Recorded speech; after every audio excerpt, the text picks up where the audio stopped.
L'afició del València mai no falla i el seu gran somni és viure una gran nit a Stamford Bridge. Allí està Nacho Coutinho per contar-nos l'última hora d'un València que encara en caràcter la gran cita en el Chelsea. Nacho, un dels encarregats de posar personalitat serà el Tino Costa, no sé si que ha viscut de prop Eva Sánchez.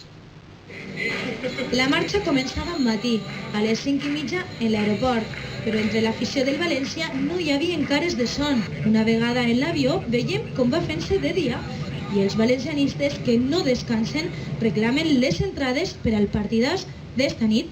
Amb elles en la mà, la cosa ja és una altra. Però una vegada ja en Londres es troben amb un problema. Un accident a l'autopista els fa esperar una hora els autobusos que els duen al centre. Amb un València hi esperarem una hora, dos i les que faci falta. Amunt! Tot aplega i l'ànim no decau. Per fi es posen en marxa. El viatge ha sigut llarg, però per fi estem en Hyde Park, que es convertirà avui en el punt de trobada dels 2.000 valencianistes que han vingut a Londres. Encara queda molt per al partit, però segur que sabran aprofitar el temps com cal. Ara és moment de conquerir la ciutat, com esta nit serà el de conquerir Stamford Bridge.